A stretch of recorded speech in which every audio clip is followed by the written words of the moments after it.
दोस्तों, ये एक ऐसे भाई बहन की कहानी है जिसने वो किया जो फितरत और मजहब के खिलाफ था।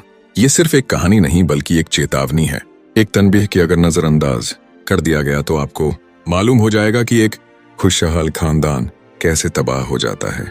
ये ठीक 100 साल पहले की कहानी है। अब वो वक्त जब लोगों के पास दौलत नहीं थी लेकिन उनके पास ईमान था। लेकिन बाज औकात गरीबी इंसान को ऐसी बेबसी की हालत में डाल देती है जहां वो ऐसा गुनाह कर बैठता है कि उसके लिए माफी मांगना भी मुश्किल हो जाता है। ये एक भाई और बहन की कहानी है जिसने वो किया जो फितरत और मजहब के खिलाफ था। ये भारत के एक पसमानदा गांव की कहानी है। गांव के आखिर में एक टूटी हुई झोंपड़ी थी जिसमें रामलाल और उसकी बीवी गीता रहते थे। गरीबी का ये हाल था कि कभी चूल्हा जलाने के लिए लकड़ियां होती थीं, लेकिन पकाने के लिए दाना नहीं होता था। भगवान ने उन्हें 2 खूबसूरत बच्चे अता फरमाए। बड़ी बेटी का नाम पूजा और 5 साल के बेटे का नाम रोहन था। पूजा की उम्र 10 साल थी तो रोहन की उम्र 5 साल थी। बच्चों के दरमियान उम्र का फर्क था लेकिन घर के हालात ने उन्हें बहुत करीब कर दिया था। इस गांव में सर्दियों की रातें बहुत सख्त होती थीं। घर को ढांपने के लिए सिर्फ एक पुराना और फटा हुआ गद्दा था। रामलाल और गीता अपनी फिक्र किए बगैर पूजा और रोहन को एक ही गद्दे में सोने के लिए बिठाते थे।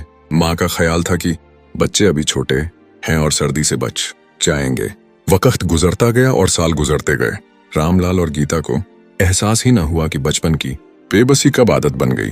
पूजा अब 18 साल की नौजवान लड़की थी और रोहन 13 साल का लड़का था जिसका जिस्म जवानी की दहलीज पर कदम रखते ही बदल रहा था। लेकिन बदकिस्मती से वालिदैन की आंखें गरीबी और लापरवाही से अंधी हो गईं। दोनों नौजवान बहन भाई अभी तक एक ही बिस्तर के नीचे, एक ही गद्दे के नीचे सो रहे थे और यहीं से बुराई को अपना काम करने का मौका मिला। जब इंसान शर्मोहया की हदों को पार कर लेता है तो बुराई उसके करीब आ जाती है। रात की खामोशी थी। बाहर कुत्ते भौंक रहे थे और घर के अंदर एक खामोश तूफान बरपा था। इंसान के दिल में आने वाले बुरे ख्यालात ने अपना खेल शुरू कर दिया। एक रात जब दोनों सो रहे थे तो रोहन के दिल में एक गलत ख्याल आया। उसने उसे झटकने की कोशिश की लेकिन वो ख्याल बार बार लौट आता था। वो बहुत बेचैन था, पसीना बह रहा था लेकिन वो खुद को रोकने की कोशिश कर रहा था। इसी दौरान पूजा के दिल में भी अजीब ख्यालात आने लगे। पूजा को लगा कि उसका भाई अब बच्चा नहीं रहा। गरीबी, तन्हाई और लाइलमी ने दोनों के चेहरों को उलझा दिया था।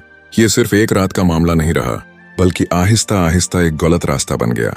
वो रिश्ता जो दुनिया का सबसे मुकद्दस समझा जाता है उनकी नजरों में अपनी अहमियत खोने लगा। आखिरकार एक स्याह रात आ गई।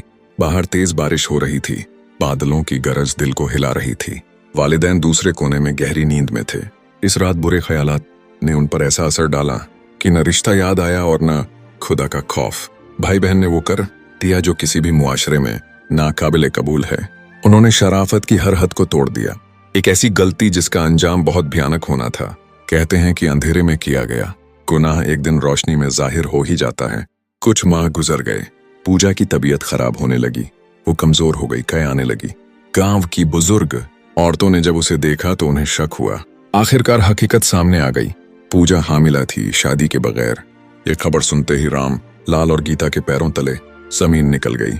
जब हकीकत पूछी गई तो पूजा रोने लगी और उसने अपने भाई रोहन का नाम ले लिया। ये सुनकर रामलाल टूट गया। गीता ने सर पकड़ लिया। पूरे गांव में ये खबर आग की तरह फैल गई। लोगों ने उनके घर का बॉयकॉट कर दिया। इज्जत जो पहले ही कम थी अब मुकम्मल खत्म हो गई। उस रात रामलाल और गीता शदीद सदमे में थे। वो रो रहे थे और भगवान से माफी मांग रहे थे। उन्हें अपनी गलती का एहसास हो चुका था। उन्होंने समझ लिया था कि उन्होंने बच्चों की परवरिश में कोताही की। इसी लम्हे उन्हें दिल में एक एहसास हुआ जैसे कोई उन्हें सच बता रहा हो। ये एहसास था कि गलती सिर्फ बच्चों की नहीं थी बल्कि वालिदैन की लापरवाही भी इसकी वजह बनी। रामलाल और गीता ने सच्चे दिल से तौबा की और अपने रब से माफी मांगी। कहते हैं कि सच्ची तौबा कभी जाया नहीं जाती। वक्त के साथ हालात बदलने लगे। उन्होंने अपने बच्चों को अलग कर दिया, उनकी तरबियत पर तवज्जो दी और अपनी जिंदगी को बेहतर बनाने की कोशिश की। ये कहानी हमें ये सिखाती है कि खुदा बहुत माफ करने वाला है, लेकिन हमें अपनी जिम्मेदारियों को समझना चाहिए। वालिदैन को चाहिए कि वो अपने बच्चों की तरबियत सही तरीके से करें, खास तौर पर जब वो बड़े हो रहे हों। अगर आपको ये कहानी पसंद आई है तो इसे दूसरों के साथ जरूर शेयर करें ताकि हर कोई इससे सबक हासिल कर सके।